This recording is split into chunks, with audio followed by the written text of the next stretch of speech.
Hi, I'm Mark Cunningham with Grace Property Management. There's a lot of confusion right now in the rental market as it relates to service animals. If you've been a rental manager for any period of time, you've probably run into this with your tenants, and it doesn't need to be as confusing as it is. So let me explain a couple aspects of service animals. Now, all of this is governed by HUD. It's a federal agency that governs the concept of service animals. It's not a state rule, it's a federal governance agency. So a couple things to be aware of. Number one, requests can be made by your tenant for a service animal at any period of time. That means if a tenant is in your property and they do not have a pet, and suddenly 3 years into your lease, they request a service animal, you have to honor that request and process their request. If they move in with a dog and you approve the dog, and on day 2 of the lease agreement, they make the request to convert that dog to a service animal, you must process and respect that request. You don't necessarily have to approve it, but you must process it. So requests can be made at any time.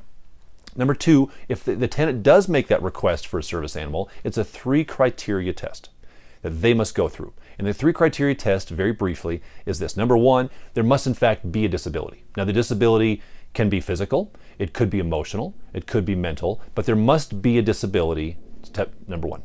Number two, the request in essence must offset the disability in some way. The concept is there must be a legal nexus between what their disability is and how the request will offset the disability. So for example, if somebody came into our office and the individual was blind, they couldn't see, and they said, hey, I would like to have a seeing eye dog for my property. Well, number one, do they have a disability? Yes, the individual would be blind. Number two, does the seeing eye dog in some way offset the fact that they can't see? Yes, it would offset. So they would meet the 3 criteria test on this.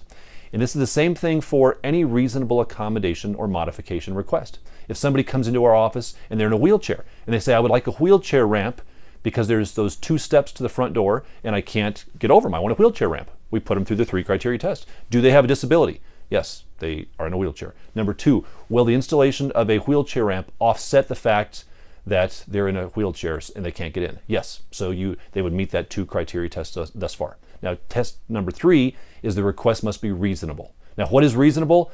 Well, that's where it can get a little bit sticky, because at the end of the day, it needs to be whatever the judge says is reasonable. But this is a 3 criteria test anybody goes through if they want a reasonable accommodation or modification request, and that's the legal concept, including service animals, or ESAs, emotional support animals. Now, there's a lot more to this. We're keeping this on a pretty low level. Number 3, pet policies do not apply. So if your tenant says, hey, I would like an emotional support animal, or I would like a service animal, what you may not say is, oh, I'm sorry, that's a no pet property. Because an ESA, an emotional support animal, or a service animal, legally are not pets. They're service animals. They're not pets. So your pet policies do not apply.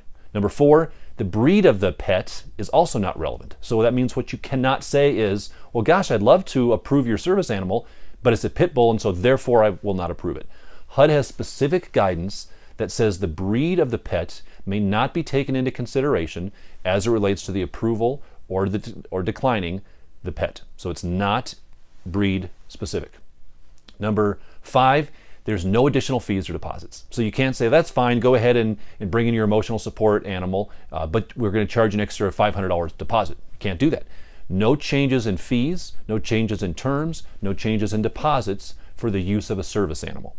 And number 6, if tenants do come in and misrepresent their requests for a service animal, in Colorado now, this is Colorado specific, not HUD. In Colorado, that is actually a Class 2 petty offense, and it's punishable with a fine from the state of Colorado, because sometimes people can look to maybe bring a pet in that they don't really need in the true definition of a service animal. Now, there's a lot more to it than this. We're briefly scratching the surface, but it doesn't need to be as scary as we often make it out to be. But you as a landlord do need to ensure that you're complying with HUD rules and regulations, because if you make a mistake with this and you deny a legitimate service animal, the fines from HUD are substantial. You don't want to go down that road. If you've got questions, give our office a call. Jump on our website, rentgrace.com. Call our office. If you're a client of ours currently, don't worry. We're aware of this. We're keeping you protected with that. But whether you're our client or not, make sure that you are going through the process of approving service animals correctly when those requests come in from your tenants.